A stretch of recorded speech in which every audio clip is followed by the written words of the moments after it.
Ben ritrovati amici di Radio Rossonera, è un editoriale molto particolare. Siamo, siamo ancora a San Siro, nell'immediato post gara. Buongiorno a tutti per quello che vedranno ovviamente il video domani mattina alle 7. È un buongiorno un po' amaro dopo la sconfitta di questa sera, meglio di ieri, rispetto al video. È stata una brutta partita, quindi iniziamo da qui. Un editoriale che non vedrete lì, la solita spalletta con gli argomenti, perché è praticamente un lungo post partita. Parleremo della gara, parleremo di quello che magari non è funzionato nella partita, di come poter affrontare il pari, di come ad esempio gli infortuni un po' hanno impattato e speriamo non impattino sul lungo periodo, perché un po' sulla gara di questa sera con la Juve hanno impattato, e quindi parleremo anche di questo. Che dire della partita di questa sera? È stata una partita, come detto, brutta.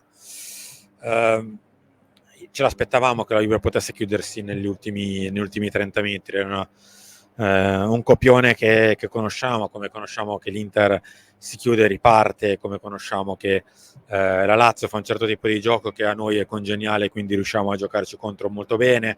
Insomma, conosciamo pregi e difetti delle nostre avversarie ormai, e quindi in un certo senso la partita di oggi era quasi un po' scritta. Poi ti capita diciamo così, l'episodio che te la fa sbloccare, come era capitata all'andata dell'anno scorso su quel rimpallo che finisce su Feccaio Tomori e poi il gol. La partita si stappa e la partita va in un certo modo. Se la partita invece rimane bloccata, la partita va più verso quelle che sono le caratteristiche della Juve, che si è chiusa praticamente negli ultimi 30 metri e poi è ripartita 2 contro 2, e il Milan ha accettato, come con l'Inter, di restare 2 contro 2 a campo aperto e di affrontare Milik e Ken a campo aperto. Ora, se con Gudmundsson, se con il Sanabria di turno, o mettete voi un giocatore che aveva affrontato in questa prima parte di stagione, non propriamente di prima fascia, le cose vanno bene. Le cose vanno bene se affronti Castellanos, se affronti altri tipi di giocatori. Ecco, se inizi a affrontare i Milik, in parte anche i Ken, se affronti i Thuram, se affronti Lautaro, questo tipo di calcio si espone a quello che è il rischio principale, cioè l'1 contro 1 a campo aperto, che il ciao della situazione può vincere 20 volte e la 21esima lo perde, e quando lo perde il rischio è altissimo, è stato come per espulsione, è stato come ad esempio nel gol nel derby, è stato come ad esempio l'ha perso Kier nel derby e abbiamo subito gol, come magari a volte lo ha perso Tomori, che gli sono costati un paio di gialli a Roma. Insomma, quando il livello dei singoli si alza, questo tipo di calcio un po' si presta il fianco a qualche problema in più, e lo stiamo vedendo sulla nostra pelle con l'Inter soprattutto, e oggi con la Juve.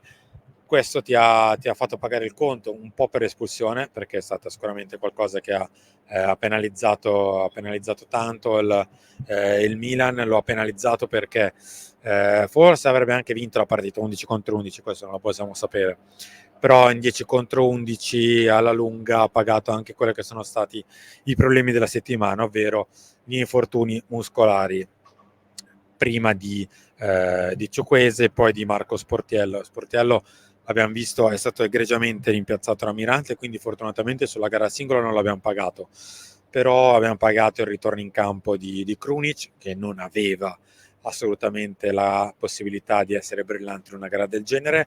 Abbiamo pagato l'assenza di Ciukwese, che ci ha costretto a far giocare Pulisic di ritorno dalla nazionale. Ha pagato purtroppo l'assenza di Ruben Loftus-Cheek, che non ne aveva per giocare, infatti non ha giocato, e ha dovuto giocare Musa, che brillante non è stato, anche se è stato l'ultimo ad alzare bandiera bianca. È stato un diesel Yunus Musa, quindi quando gli altri erano un po' più brillanti ha fatto fatica. Quando, diciamo, la benzina è arrivata al limite anche degli altri giocatori, è venuto fuori bene alla distanza, ma sicuramente non è stata la partita migliore di Yunus da quando indossa la nostra maglia. E gli infortuni muscolari lo sappiamo come impattano o sul lungo periodo o sulle rotazioni, e oggi le rotazioni erano corte.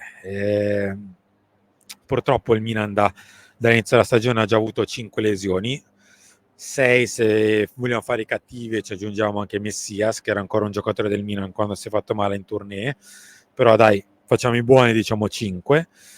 Sono 5 lesioni che anche oggi un po' ti hanno presentato il conto. Rispetto al passato non vogliamo essere tragici, restiamo con un occhio aperto e con un occhio ancora chiuso.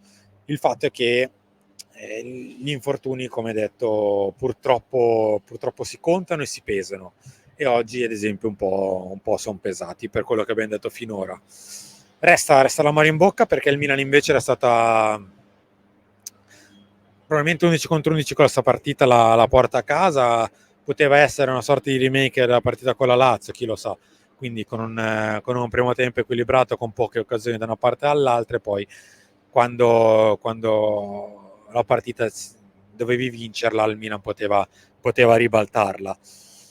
Discutibili forse i cambi della gara, cambi che sicuramente non hanno portato nulla, anzi forse a dirla tutta hanno quasi tolto, perché in realtà il Milan, tolto il cambio di Kalulu che era chiamato per l'espulsione, con Giroud e con Adli ha fatto meglio rispetto che con Jovic e con Krunic. Con Krunic mi sono già espresso, per me Krunic non aveva benzina nelle gambe, non so onestamente perché è stato schierato.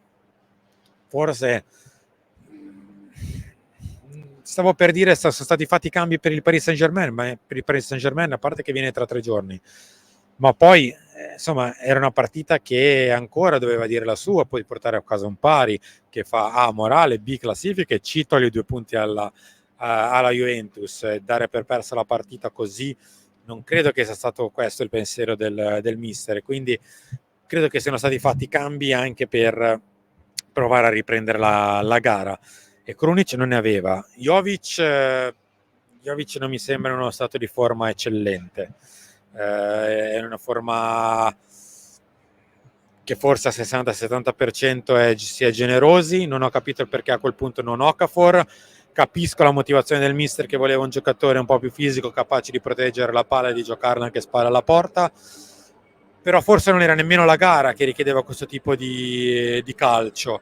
Forse richiedeva un giocatore un pochino più brillante, che andasse a sfidare l'uno contro uno Rugani, che andasse a sfidare anche magari l'uno contro uno Gatti, l'uno contro uno Bremer, dei giocatori che l'uno contro uno lo patiscono di più rispetto che al duello fisico. E invece Okafor è rimasto seduto e ha giocato Jovic, così come ha giocato Romero, che è stato quantomeno impalpabile. Insomma, i cambi non hanno dato granché, anzi non hanno dato veramente nulla. È stata, mi verrebbe da dire, un piccolo Inter Milan, soprattutto nel secondo tempo, soprattutto nell'approccio alla gara, dove c'è un avversario che ti concede il campo, ti concede di giocare a calcio. Tu ovviamente accetti di giocare, sei in casa, questo è il tuo modo di giocare, che con tante squadre ha pagato e pagherà, perché il Milan con questo modo di giocare vincerà parecchie partite. Però quando il livello di singoli aumenta, rischia di andare incontro a delle partite non buone. È stato con l'Inter, è stato con la Juve, perché l'intervento di Thiaw è sì forse un po' spregiudicato, e forse anche figlio un po' di irruenza, ma è figlio anche del fatto che Malik Thiaw è da solo nella sua metà campo, con nessun compagno insieme a lui, a giocarsi un 1 contro 1 con Ken, che aveva vinto nei duelli precedenti, e che alla prima volta che perde, purtroppo lo perde in una zona di campo anche molto pericolosa, e una volta che lo ha perso in maniera tragica, costringendolo a fare fallo e a quel punto a prendere anche il rosso. Non mi ha convinto particolarmente la direzione di Mariani, lo dico in chiusura di editoriale, perché il rosso ci sta, è sacrosanto, ma non mi è piaciuta la direzione di gara a 360 gradi, troppo permissiva sui fallini, falletti che chiudono la possibilità di ripartire per il Milan, tantissimi falli su Rafael Leao, Gatti a un minuto troppo tardi. Insomma, la direzione generale la lascia un po' per strada, è stata un po' una direzione da 5,5, non mi è piaciuta particolarmente. Ora il problema è che arriva il Paris Saint-Germain, che sui singoli non ha niente a che invidiare con le big di Serie A, anzi. E quindi non mi aspetto che il Paris Saint-Germain si abbandoni ai propri 30 metri lasciandoci giocare, quello no, però la ripartenza del Paris Saint-Germain è molto più pericolosa rispetto a quella sia dell'Inter che della Juventus, e quindi il Milan non si può permettere di andare all'attacco, lancia in resta e si parte in 8, in 9, lasciando i due centrali da soli nella propria metà campo. Bisogna essere molto più attenti, molto più accorti, anche a costo di essere meno pericolosi davanti, al netto che il Milan non è stato pericoloso anche giocando così. Non era stato con l'Inter, non è stato con la Juve, perché in quella porta che è sotto di me ha calciato soltanto una volta con Olivier Giroud, bravissimo Szczesny, ma non è stato sicuramente pericoloso. Quindi il rischio non vale la candela, cioè il rischio di giocare in questo modo con le squadre di alta classifica non paga, e sfortunatamente lo stiamo imparando sulla nostra pelle. Rischiare di giocare così anche con le big non paga, bisogna cambiare un pochino.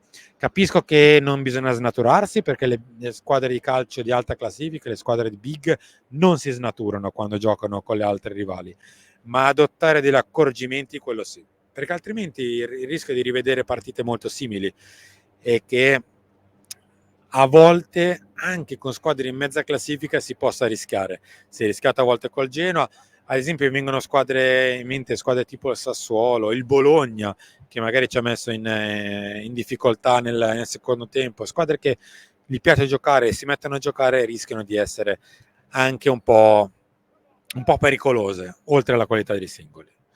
Io sono arrivato in chiusura di questo editoriale un po' sui generi, sono una sorta di lungo post partita.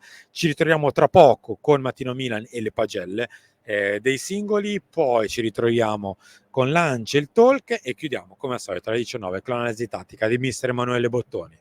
Buona giornata qui da San Siro, ci ritroviamo tra poco per tutti gli altri approfondimenti di Radio Rossonera. Mettete like e iscrivetevi al canale. Ciao a tutti e buona giornata.